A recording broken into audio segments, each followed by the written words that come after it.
bonjour. Darnley Dubois avec vous pour Discutons Passion. Vendredi 1er novembre. Écoutez, il fait légèrement froid à l'extérieur, mais on va réchauffer ce studio. On va remercier Miss VVV pour l'animation qu'elle vient de faire de 14h à 15h. Et nous, Darnley Dubois, Discutons Passion, je prends les ondes de 15h à 15h30. Aujourd'hui, j'ai un invité avec moi. Je ne sais pas s'il est prêt à saluer les auditeurs. Alors, cet invité, vous allez constater, il va d'abord se présenter, mais je vous dis d'entrée de jeu que c'est à la base, je pense, un DJ, un animateur, un conférencier. Il a fait de la radio, il a fait beaucoup de choses. Et aujourd'hui, Discutons Passion va à sa rencontre, évidemment, pour discuter de passion, discuter son parcours, mais aussi il va nous parler d'un événement qu'il organise très bientôt. Alors, accueillons Monsieur Luigi Labarrière. Yes, bonjour à tout le monde à Radio Centre-Ville 102.3 FM et tous les passionnés de Mademoiselle Dubois. Oh, Mademoiselle Dubois, oui. Essaye de dire le prénom. Darlene. Darnley. Ça termine par Y. Darnley. Avec mon accent sud-ouest américain. Ouais. Bon, on va l'accepter. Alors d'abord, c'est ça, je te remercie d'être venu. Nous sommes en direct à Radio Centre-Ville. Oui. Et Luigi, je disais un peu plus tôt que tu portais différents chapeaux. Oui.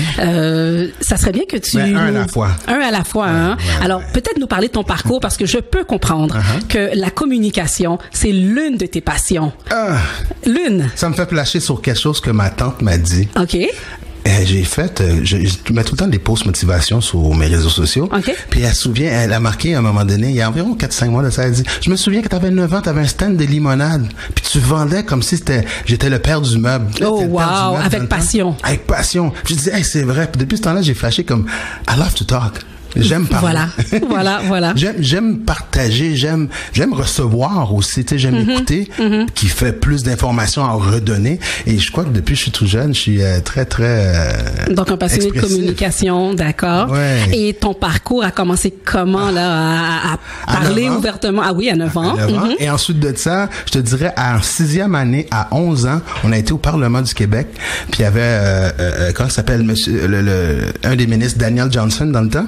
Et toute notre classe s'en allait juste à l'autobus, si on sort du Parlement. Moi, j'étais allé serrer la main, même ma copine, dans ce temps-là, que je reparle encore, j'avais une petite...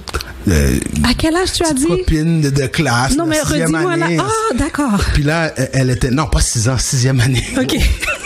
6e année, parfait. Elle se souvient de moi quand on sortait du Parlement de Québec à Québec, comment j'ai serré la main de Daniel Johnson. C'est comme si j'étais un ministre moi-même. Oh. Elle s'en souvient encore maintenant. Elle me compte ça des fois, Valérie. Je dis, wow, ça t'a vraiment impacté. Je dis, oui, tout le monde, ça a impacté, même le prof. J'ai serré la main à Daniel. Il était en entrevue avec une station de télé. Puis j'ai serré la main comme si j'étais un ministre aussi. So, I don't know. Ça a commencé là. Oui, sérieux. D'accord. J'ai suivi le débat. Tout le monde était là comme, OK, on fait juste regarder, tu sais, la salle bleue, la salle verte, la salle rouge, tout ça. Mais moi, j'étais vraiment Daniel Johnson. Mais professionnellement, t'en as fait à un moment donné peut-être du bénévolat ou comment ça a commencé? J'ai commencé à faire du rap à 15 ans. La danse Henri Bourassa, il y avait une danse pour les jeunes 13-17. Et ça faisait 5 semaines que les mêmes gars gagnaient. Puis j'écrivais des rimes souvent, mais j'étais un peu gêné. Et puis là, à un moment donné, j'ai pris mon courage à deux mains. Et puis j'ai trouvé un instrumental. J'ai acheté un instrumental à Polisson sur Saint-Hubert. Okay. Et j'ai écrit mon texte. J'ai fait ma première performance à 15 ans. J'ai commencé la chanson. Premier couplet, premier refrain. Deuxième couplet, je m'en souviens plus. J'ai continué à faire le monde dire oh, oh, oh. Là, c'est embarqué dedans. Puis pendant que je faisais ça, j'avais le track dans ma tête. Puis j'ai dit, OK, j'espère que tout va bien se passer. So, au troisième couplet, j'ai fait mon deuxième couplet et j'ai gagné $50 la première fois sur un stage. Oh, wow. Et ce rap-là était en anglais ou en français? Il était en anglais. Okay. Parce que j'ai passé beaucoup de mon temps dans la jeunesse, préadolescent, adolescent, à New York, souvent Brooklyn, Yonkers, Bronx, Harlem. J'avais beaucoup de familles là, on m'envoyait beaucoup, souvent dans ce temps, là, nos parents, tu sais, ils pouvaient pas avoir payé des gardiennes, ils m'envoyaient là avec le reste de mes cousins. So, j'ai toujours rappé en anglais, mais quand je m'exprime, j'anime j'anime des événements. Je le fais dans les 2 langues. Je le fais en créole aussi. Okay. Et c'est ça. Donc, le premier $50. Le premier $50, qu'est-ce que j'ai fait avec? On va continuer le parcours. Le parcours, justement, professionnel qui t'a amené, justement, peut-être, tu sais, t'as fait de la radio également et tout. Ouais. Mais c'est ça, c'est de fil en aiguille. Radio-Québec, dans le temps, fin 89-10, m'a approché pour faire du rap pour porter le condom, protégez-vous les jeunes, tout ça. J'avais fait ça avec un centre de jeunes, Jeunesse 2000, pas loin du métro Jean Talon. Ça m'a fait engager à être dans les médias un peu dans ce temps-là. Puis j'étais comme une référence artistique de l'Est, des nouveaux arrivants, tout ça. J'ai fait une couple d'affaires comme ça. Et à la suite, j'ai commencé à animer de façon bénévole, comme tu dis, à 19 ans, tournoi de basket fondé et créé par mon ami Lazare Vertus. Et je suis comme son premier bénévole. J'étais l'animateur qui collait tout le monde avec un microphone. Et ça, de fil en aiguille, ça m'a donné d'autres opportunités. J'ai suivi, j'ai accepté, j'ai animé. J'ai comme amené un peu le hip-hop sur la rue Saint-Denis des années 90 aussi. Okay. J'étais animateur pour 2 clubs que 2 Vietnamiens étaient propriétaires sur Saint-Denis, en face du théâtre Saint-Denis. Et j'étais animateur 3 jours semaine. Et je travaillais au McDonald's de 6 du matin à 2. Et je faisais ça 3 jours semaine. De jeudi au samedi, j'étais animateur au centre-ville. Puis j'allais me coucher à 4h15. Je me levais à 6h moins 10. Je traversais la rue Papineau-Sauvé, allais au McDo. Je faisais les déjeuners à 8h, on change pour faire... à 10h30, on change pour faire les salades, puis les pizzas, puis les Big Mac. Puis, donc, ce que les jeunes doivent comprendre lorsqu'on écoute Luigi, il n'y a pas de sous et saut métier. Non. Et lorsqu'on fait une passion telle que tu animais, justement, donc on peut faire autre chose aussi pour gagner sa vie. Il faut faire plus... Tu sais, quand on dit quelqu'un, t'es un comptable de profession ou t'es ci de profession, puis moi, je suis mécanicien de formation, je suis opérateur de machinerie lourde de formation, mais je fais plein d'autres choses. Bon Dieu a fait en sorte que j'ai découvert d'autres choses à travers des opportunités qu'ils ont trébuché devant moi dans ma vie. Il n'y a pas de sous-métier. Présentement, tu sais, je suis DJ animateur corporatif sur des grosses corporatifs ici à travers le Québec et le Canada, et j'imprime des t-shirts. Ah, OK. Aussi. Des t-shirts, casquettes, bannières, porte-clés. Ça fait une dizaine d'années que je fais ça. Et des fois, je coach des jeunes. Ça fait un petit bout que je l'ai pas fait. Et je fais des conférences aussi. À diversifier son portfolio, je crois que c'est important. On peut pas être juste une seule chose. Surtout en 2019, c'est pas réel. On a tellement de tentacules. On peut avoir un Shopify, un compte Amazon, puis vendre. On peut travailler dans un salon de coiffure, puis être auxiliaire familière le soir, la fin de semaine. C'est avoir du revenu, quoi. J'aime bien ce point que tu amènes de justement faire plusieurs choses, parce que dans mon métier de tous les jours, je suis coordonnatrice de stage. Et des fois, je vais entendre des étudiants qui vont dire après 3 semaines, je n'aime pas mon stage, je veux pas rester, je veux changer, je veux retourner à l'école. Non, le contrat de stage était 4 mois. Est-ce que c'est possible de le faire 4 mois, puis après on passe à autre chose? Voilà. Parce que toute expérience, positive ou négative, on apprend. Oui, dans n'importe quoi. Moi, j'ai fait une interview avec quelqu'un qui est venu m'interviewer sur un événement, puis je disais ça, j'ai dit des fois, il y a des événements où j'ai pas voulu aller. Et c'est là que j'ai trouvé la réponse d'un projet qui mijotait dans ma tête pendant 2 semaines. Et c'est en temps-là, j'ai rencontré des gens merveilleux. Hier soir encore, je faisais un événement, puis j'étais pas supposé y aller, puis on m'a booké au dernier moment.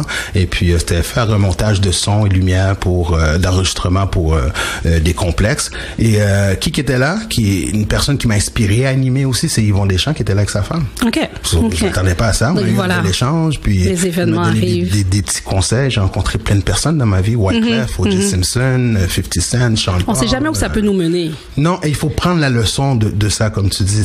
Ton 4 mois, il y a quelque chose qui va te bâtir. Moi, travailler au McDonald's pendant 2 ans et demi, 3 ans, je veux dire, j'avais une certaine discipline que j'ai appliquée même en animant des événements. Puis à 3 heures du matin, comment faire le ménage, puis placer les bouteilles. C'est pas ma job, mais je suis autodiscipliné comme ça par mon expérience du McDo, tu comprends? Donc, un aide l'autre, je veux dire.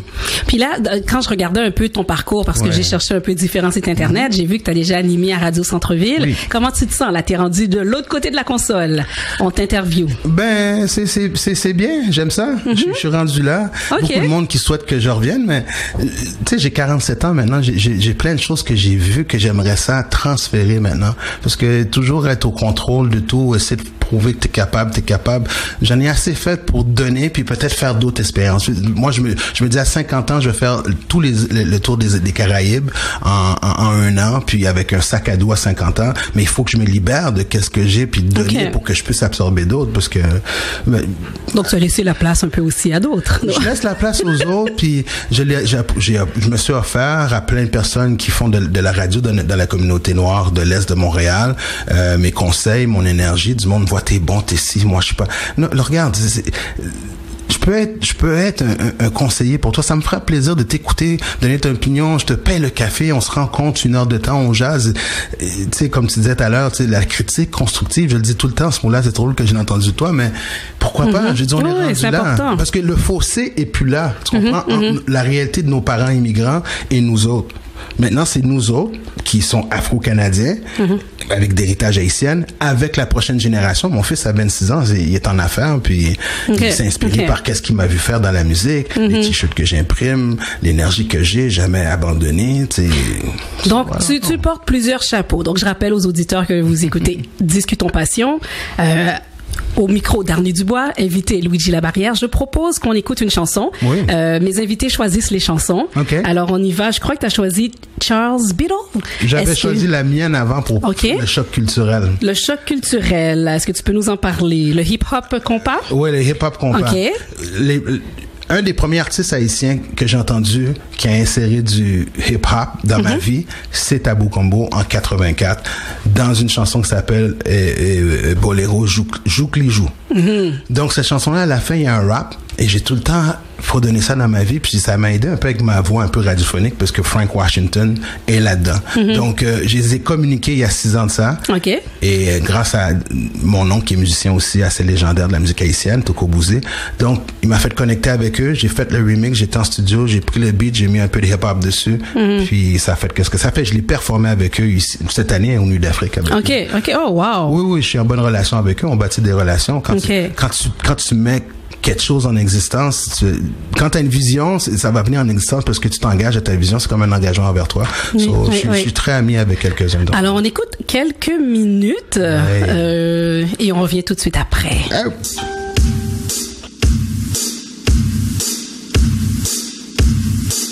Well, it's a beauty that you're so funky, and I was dancing just to get friendly. Taboo, 40 years ago, and now they're begging and screaming for a hell of a more. I'm simple black, dressed in white, ready like Freddy to rock all night, saying, stomp your feet, hands in the air, and there's people starting getting down everywhere. And there's people in the front, people in the back, people on the side with a heart attack. You don't know me, and it's plain to see. I play music with a band from IEC, and we'll rock your body, move your body. In Montreal, and the beat done got ya. Make or lay, stop by say, I got to eat my long beat every day. And if you get in trouble, move up to double. Don't let it trouble your brain. And away goes trouble down the drain. Good I God. Like my hip-hop compa, Escalula, soundproof and taboo. On new sepa, we get on top with power. Montreal, get on top with power. New York, get on top with power. Ice, get on top with power. Rough finesse, they pass the test. Everybody knows Taboo's the best. The best on the east, the best on the west, the best in downtown Montreal and the rest. We'll rock your party, move your body. Sex back on right, the beat done gotcha. Make or lay, stop by say, we're gonna do it all day. And if you get into trouble, move up the double.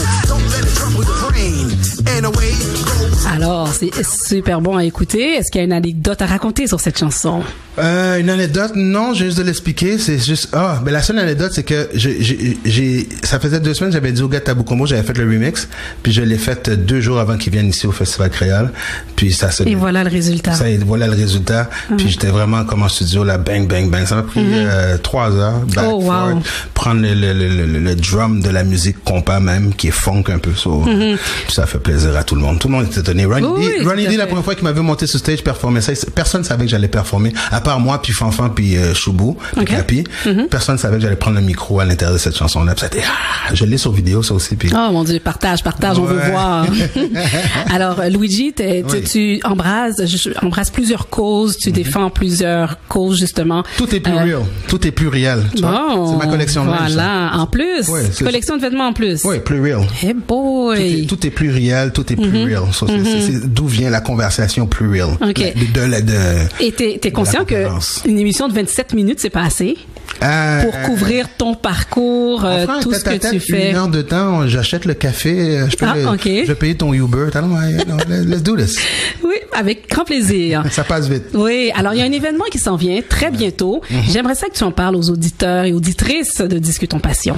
Donc, c'est ça. À travers le temps, faire ça comme que ça fasse un sens. À travers le temps, j'ai croisé beaucoup de situations que je m'attendais pas. J'ai rencontré le Ku Klux Klan dans ma vie. J'ai rencontré des white supremacists canadiens. J'ai été adopté pendant les 4 premières années de ma vie avec un couple caucasien québécois. J'ai travaillé à des boîtes où ce que je pensais pas arriver. Et j'ai eu des leçons de vie puis historiques aussi sur l'identité canadienne noire afro. Donc, j'ai accumulé tout ça en présentant des personnalités. Et une autre conférence que je fais, c'est comment j'ai surmonté la discrimination. So, je les ai divisés en 2. Okay. Donc, qu'est-ce que je fais le 10 novembre prochain? C'est que je présente de façon bref les 2 conférences avec des invités à l'appui. Okay. Quand on vient à mes conférences, quand je le fais dans les écoles, dans les prisons, un peu partout, j'ai tout le temps du monde en appui via Skype qui sont dans la salle avec moi, puis le monde peut leur partager des questions. Donc là, je vais avoir 2 invités fort intéressants et incontournables que je crois que tous les Noirs, français, anglais, Baptiste, qui fait du yoga, qui mange du griot, qui viennent les rencontrer avec moi, puis ils vont appuyer qu'est-ce que je présente comme conférence. Donc, Charles Beadle Jr. Okay. Je sais pas si ça te dit quelque chose. Tu peux l'introduire. Donc, Charles Beadle Jr. est le fils de Charles Beadle Sr., qui est un bassiste jazzman ici, qui est venu de Philadelphie, qui habitait ici, qui a rencontré sa femme ici dans les années 50, et qui a joué avec Oliver Jones, Oscar Peterson, tout ça. Donc, il a laissé ses traces musicales à travers ses enfants, dont Charles, que je suis ami avec, et il va venir jaser de cette réalité-là, de son cadre ici, et il a habité à d'autres endroits du Québec, donc en tant que jeune métis. Donc, c'est ça. Il va venir parler autant de la musique que c'est une identité afro-canadienne. Qui en est. Et Sans Pression, qui est une tête incontournable du hip-hop ici au Québec depuis 20 ans. Il célèbre les 20 ans de son premier album cette année. J'étais avec lui au Francophonie pour célébrer ça. Donc, il va venir parler de sa réalité, qui lui-même est né aux États-Unis. Son père congolais est venu ici et il a fait son parcours. Il a commencé à rapper en anglais, ensuite en français. Et il va tout nous expliquer son parcours jusqu'à maintenant. Intéressant, parce que j'ai toujours pensé qu'il était haïtien. Tout le monde, même lui. Mais il parle créole. Tu m'apprends quelque chose, là. Okay. On sort partout ensemble, puis tout le monde est comme... Il parle en créole, puis il est comme là, je sais pas, haïtien, parle plus lentement, moins vite, mais il comprend beaucoup, mais tout le monde pense que c'est un haïtien. Ouais. Il a même une de ses chansons, Les Timounes, c'est le titre qui est d'une des chansons. Tout le monde pense qu'il est haïtien, mais c'est un Congolais né à Buffalo. En plus, donc il sera présent à l'événement. Il sera présent avec Charles Beadle Jr., qu'on va faire un échange. Et possiblement quelqu'un via Skype, parce que j'aurai un écran via Skype, qui va nous jaser dans l'Ouest canadien d'un cowboy noir depuis 1895 qui existe. Mon Dieu. Ouais, qui a même des montagnes, des campus universitaires, des écoles secondaires qui portent son nom à Calgary. Wow. Black Canadian Cowboy dans l'Ouest. La première statue sur le site du Stampede Ground, là, tu sais, les fameux Stampede de chaque année qu'ils ont là-bas pendant 10 jours. La première statue que tu vois sur le Stampede Ground, c'est la statue de John Ware, qui est le cowboy noir qui était riche. Il y a des montagnes qui portent son nom. En Alberta. Donc, ça va être un événement riche en histoire. En histoire, en empowerment, en entrepreneuriat. Je suis pas dans la lignée de discours où ils nous ont pendus, ils nous ont battus, ils nous ont ramenés de l'autre côté de l'océan dans les... Oui, on est au courant de ça. Je crois que toute la planète est au courant de ça. Donc, tu l'amènes sur un autre angle. Je l'amène sur un autre angle parce que ici, en regardant les jeunes comme mon fils, qui sont afro-canadiens aussi, des fois, ils se cherchent puis ils disent qu'ils sont plus haïtiens que canadiens ou plus, ils sont plus d'ailleurs que québécois. Moi, qu'est-ce que je fais, c'est juste de mettre de l'empowerment, de dire, il y a eu du monde avant vous, en Nouvelle-Écosse, en Alberta, à Montréal, avant. Il faut pas chercher de midi à 14h, comme on dit. T'es un Afro-Canadien, tu choisis. T'es un Haïtien, tu choisis. connais ta culture. Moi, je connais à travers le monde, beaucoup de cultures, mais je veux que du monde s'assume que c'est pas à cause qu'on te demande tu viens d'où puis ils acceptent pas ta réponse qu'il faut que tu te... Oh oui, non, je suis d'accord. Et ça arrive tout à fait souvent. d'accord. Tu te dis, est-ce que je suis vraiment... Okay, j'ai beaucoup d'exemples moi-même, mais je comprends. En retournant en Haïti, moi, en 2010, en retournant, j'ai jamais été, en allant en Haïti, c'était une découverte. Mes cousins m'ont dit que je suis leur cousin, tu sais, ils disent blanc du Canada. Mais en même temps, je dis au monde ici, les Caucasiens, ils disent, je suis retourné dans le pays où ce que tu me dis, puis ils disent que je suis pas de là. Puis quand je viens ici, tu me dis je suis pas d'ici, je fais quoi? Je reste à l'aéroport toute ma vie? À l'aéroport Pierre-Elliott-Trudeau ou sinon à Toussaint-Louverture, je fais quoi? Je reste dans l'avion d'un air jusqu'à temps que quelqu'un me dise que je suis, qu'est-ce que je suis? Non, je sais qui que je suis. Exactement. Moi, je te rejoins tellement. Ouais. Alors, cet événement, c'est samedi prochain? Dimanche prochain, 10 novembre. À la librairie Racine, qui est une librairie à tendance afrocentrique. Okay. Donc, beaucoup de livres sur les blacks, de l'empowerment, des auteurs blacks et tout ça. Okay. Et c'est, donc, c'était voulu de le faire dans ce lieu. Oui, parce que je viens de Montréal-Nord. Et trop souvent, Montréal-Nord a mauvaise presse, mais c'est 2 coins de rue. Je veux dire, come on. Je veux dire, il y a des dépanneurs et des centres d'achat, il y a des maisons à $1 million sur Gouin à Montréal-Nord. Je veux dire, on va pas s'éterniser sur 2 coins de rue à cause que le Journal de Montréal nous dit que c'est ces 2 coins de rue-là qui est Montréal-Nord.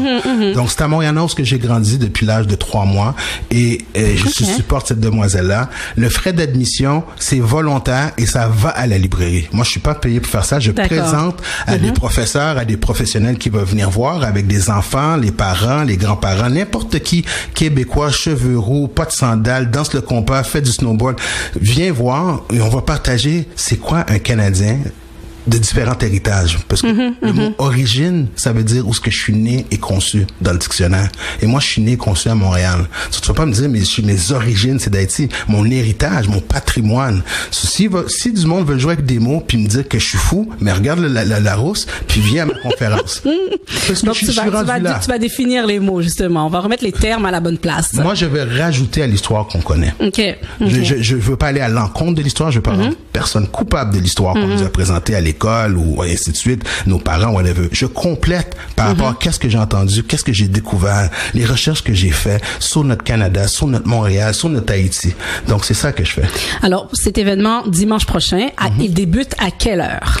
L'événement débute à 2h30. Okay. On reçoit les gens et je vais présenter mes 2 conférences. Les panélistes vont être là et on va faire notre mieux. Il va peut-être avoir des chandails plus real, vu que la conversation est plus real que real. Donc, il va y avoir des t-shirts ou des hoodies ou des casquettes à tirer de la collection plus real. Et est-ce que tu as l'adresse exacte? L'adresse exacte? Non. Mais sinon, est-ce qu'il y a un site Internet ou le nom de l'événement que les gens peuvent chercher et trouver de l'information? Alors, c'est sur la page de Luigi La Barrière sans frontières. C'est le nom de ma page de conférencier. Et la librairie, c'est la librairie Racine 2.0. C'est au coin de Charleroi et Racette.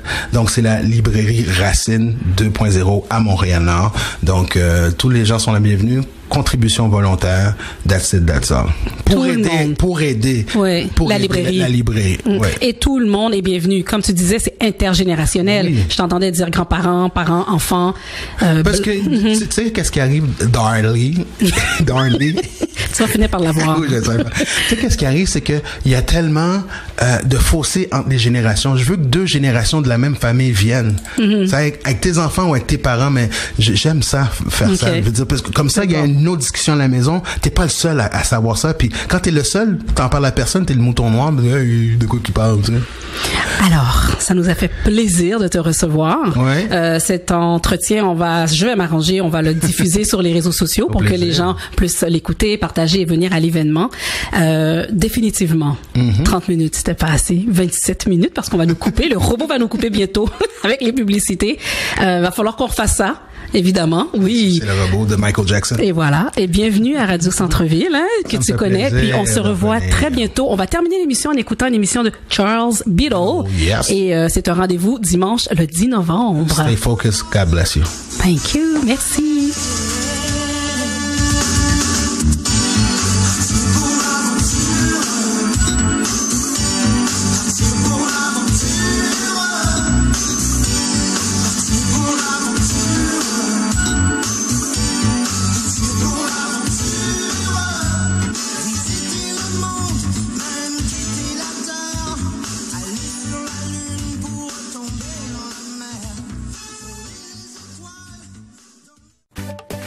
Discutons Passion, une émission qui va à la rencontre de l'autre.